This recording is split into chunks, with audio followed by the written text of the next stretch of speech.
अक्लमंद पत्नी। रानीघाट नाम के एक गांव में श्रीनिवास नाम का एक व्यक्ति अपने पत्नी के साथ रहता था। श्रीनिवास का एक बहुत ही प्यारा बैल था जिसका नाम था कल्लू। श्रीनिवास एक किसान था।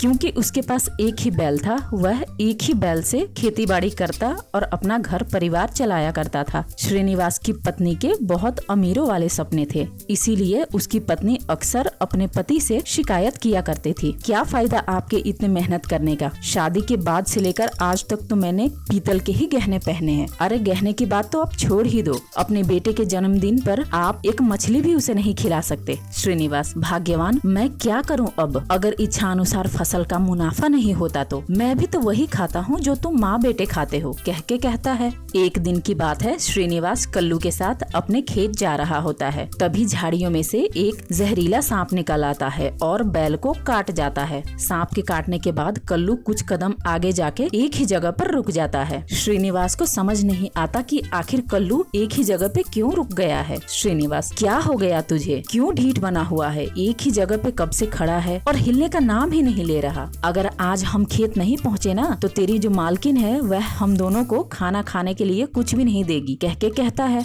थोड़ी देर बाद ही उस बैल की वहीं सड़क पर मृत्यु हो जाती है। क्योंकि श्रीनिवास अपने बैल से बहुत प्यार करता है, वह वहीं बैठकर भगवान शिव को बड़ा दुखी होकर याद करने लगता है। हे भोलेनाथ, मेरा और मेरे परिवार का एक ही सहारा था, वह ये बैल था। मेरे पास तो इतना धन भी नहीं है कि दूसरा बैल खरीद सकूं। अब मैं अपनी पत्नी और बच्चे का भरण पोषण कैसे करूंगा, मेरी मदद करो भगवान, कह के वहाँ रोने लगता है। तभी भगवान भोलेनाथ वहाँ प्रकट हो जाते हैं। श्रीनिवास, क्या हुआ, तुम इतने दुख भरे स्वर से मुझे क्यों याद कर रहे हो।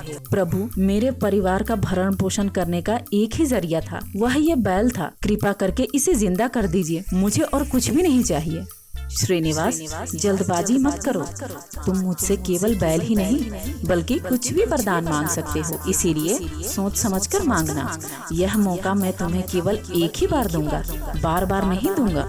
श्रीनिवास, नहीं नहीं प्रभु, मुझे तो मेरा बैल ही चाहिए, बस आप बस मुझ पे इतना ही कृपा करना कि जब तक मैं जीऊं यह बैल मेरे साथ ही रहे। भगवान उसे समझाने का प्रयास करते हैं कि तुम बैल के साथ साथ सुख, संपत्ति, समृद्धि कुछ भी मांग सकते हो, मगर वह केवल बैल ही मांगता है। भगवान उस बैल को जीवंत होने का वरदान देकर वहाँ से चले जाते हैं।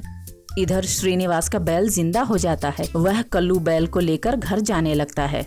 श्रीनिवास अंधेरे में अपने घर पहुंचता है। उसकी पत्नी बहुत ही गुस्से में उसका इंतजार कर रही होती है। पत्नी, ये तुम्हारा क्या रवैया है, जब दिन में तुम्हें भोजन नहीं करना होता तो भोजन बनवाते क्यों हो, कहाँ थे दिन भर तुम, जो तुम खाना खाने भी नहीं आए। मैंने लोगों से सुना कि आज तुम खेत पे भी नहीं आए थे, कहाँ थे तुम। श्रीनिवास, भाग्यवान, आज तो भाग्य ही उदय हो गया, कहते हुए दिन में हुई सारी बातचीत अपनी पत्नी को बता देता है। क्या तुम्हारा दिमाग तो ठीक है ना, धन संपत्ति छोड़कर ये मनहूस बैल मांग लिया तुमने, तुम में कुछ अकल है कि बैल के साथ रह रह के तुम्हारी बुद्धि भी बैल जैसी हो गई है। मुझे कुछ नहीं पता, कल तुम चुपचाप जाकर भगवान से धन संपत्ति मांगो, सुख सुविधा मांगो, वरना घर मत आना कल।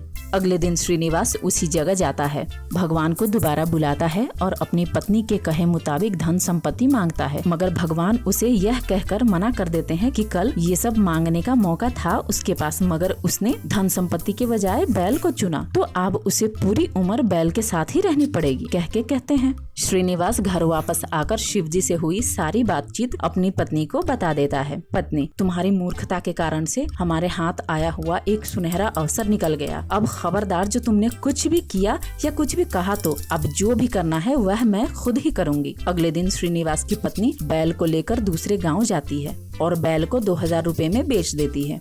जब श्रीनिवास को बैल बेचने की बात पता चलती है तो श्रीनिवास बहुत गुस्सा हो जाता है।